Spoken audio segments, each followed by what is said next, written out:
Let's take you to Mpumalanga now, where President Cyril Ramaphosa has emphasized the importance of the government's growing collaboration with provincial governments. He's currently meeting with the provincial government of Mpumalanga. It's the third such meeting between the national and provincial cabinets, following similar meetings in KwaZulu-Natal and Limpopo.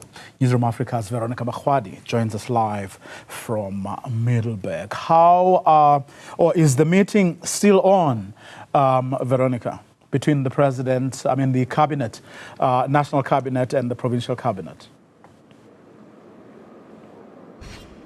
Well, Vuyo, I can tell you that the meeting has ended with the president officially leaving the premises here, describing it as a constructive meeting between the Mpumalanga provincial executive. And of course, he was joined by a host of ministers, including Police Minister Senzo Mchunu, Home Affairs Minister Leon Schreiber, and a host of others, just to speak about some of the issues and to really narrow down what this specific province needs to grow in terms of South Africa's and rather the 7th administration's priorities in terms of where they want to see the country. Now, what was really important in terms of the takeaway from this gathering, Vuyo, was, of course, we asked the Minister of Cocta earlier just the characteristic and the themes that have come out from these discussions, since this is, of course, the third leg, having met with the executive from KwaZulu-Natal, Limpopo, and, of course, now today Mpumalanga. They, of course, mentioned that Mpumalanga as a province is quite a strategic one for the country. You'd understand that apart from generating the country's electricity, it also is pivotal in its location, given that it's surrounded by provinces like Gauteng, like KwaZulu-Natal, as well as Limpopo, making it important that not only its infrastructure, but its economic growth continues to contribute to the country. And so, of course, Vuyo, from the president's side, a big emphasis was on the need for infrastructure, but also looking at the specific points that is needed for this province to allow it to grow, and one of which is upskilling its communities as well as residents in regards to what needs to be done in regards to changing some of these minds.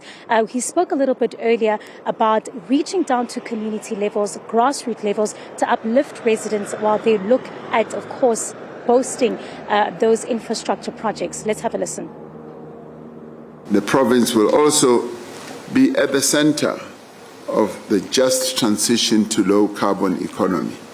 And these are some of the discussions that we ought to have with yourselves to see how best, as in Mpumalanga, we can actually turn the tide around so that greater benefit can flow from this era that we are getting into of low-carbon economy.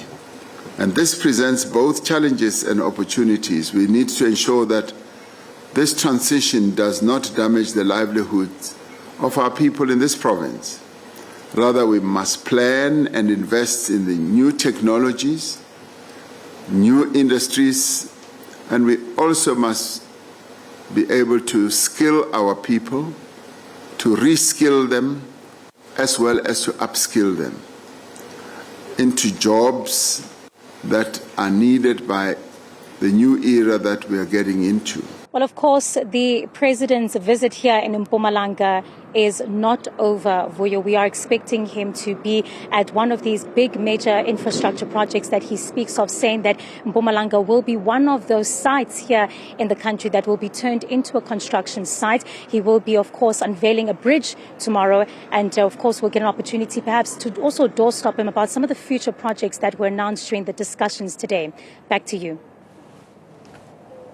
Veronica Makhoali, of course, with that update following the departure of the president after that meeting with the provincial executive, but also with other stakeholders.